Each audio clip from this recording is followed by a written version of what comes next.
Today we're going to install the handbrake master cylinder and the dual handbrake calipers in the back. We've got the 80-inch handbrake line, the 14-inch jumper, our tubing and reservoir, our 16 by 18 Brembo master cylinder, some hardware for the caliper mounting brackets, the 2 monoblock calipers for the handbrake.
At this point, I'm just about ready to start bleeding the handbrake. I've got my bungee cord set up right here to keep the reservoir up high. I rotated this up a little bit so it's just a little more level. I've torqued down this bolt here.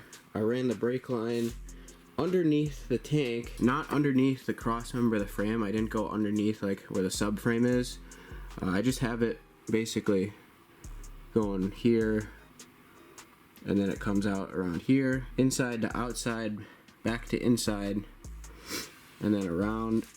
And then I torqued this down, and then my jumper cable I'm going to zip tie to the bracket so it's not hanging out like this and can't get like scratched up if the bike goes down or anything like that. It'll probably, after I bleed it, it'll probably zip tie like that. And then once they're bled, I will put the spacers on, put some blue Loctite, torque those down. All these hand controls and stuff I'm going to finalize at a later point once everything's done, so I can sit on the bike, feel everything out, see what's comfy and what's not, and then adjust everything. And then I'll zip tie everything down completely. I'll run this brake line through here again, and then I'll probably zip tie it to the subframe. This isn't getting pinched by anything, as you can see how free moving it is. The tank isn't crushing it or anything like that. I'm not really sure where I got cut off earlier with the handbrake bleeding process. I think I made a mistake with how I had set up my calipers for bleeding. I've never run a dual caliper handbrake before. I've only run the single on the Grom, and that's got a pretty firm feel to me. So the 8 pistons on the back with a 16 by 18 Brembo had a different feel to me. With one finger it's got good pressure, it's nice and firm, but if you use like your full hand, it's a lot squishier, and to me that didn't feel right. And that's just because I haven't ran a setup like this before, so I was unfamiliar with how it should feel. But I got no air out of the lines, and when I rode it, it doesn't take much to lock the wheel up. It's actually very sensitive. The way I ended up bleeding it was I took my clutch lever off just to get it out of the way, and then I took the master cylinder and just leveled it out. And for the reservoir, I took it out of the triple, used the little hole right here, and ran a bungee cord up to the ceiling so it was just up high. And then I had this part of the line kind of pulled out here a little bit to straighten it out as much, so there's really no like loop over here. Basically I tried to make the line as straight as possible here, and then I left this caliper on the bracket. The bleeder's up here at the highest point. For the third caliper, it's upside down right now. The bleeder's upside down. You'll never get the air out of that.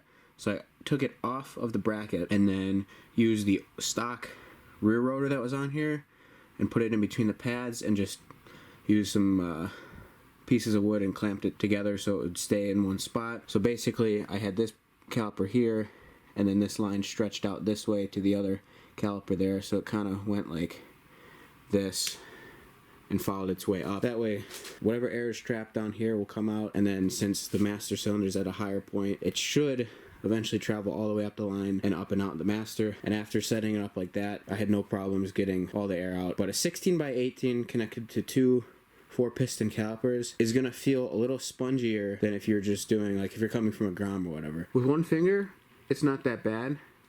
It feels pretty firm, but if you like take a full handful, it moves pretty easy. This is bled really well now. That's the way I did it. I run through a lot of fluid because I had taken the calipers and put them super high up on like a ladder. So I almost had like a U shape in the line, and I don't think that was correct. I use the smaller spacers that SS-MOTO provides on all the calipers, just like on the foot brake one. I have to just take these bolts out and put some Loctite and torque it down to spec. And then I'm going to zip tie this line up into the bracket, run these through here, zip tie here, and then we should be good to go. So I'm going to do that stuff, and then I'll show you what the final setup looks like.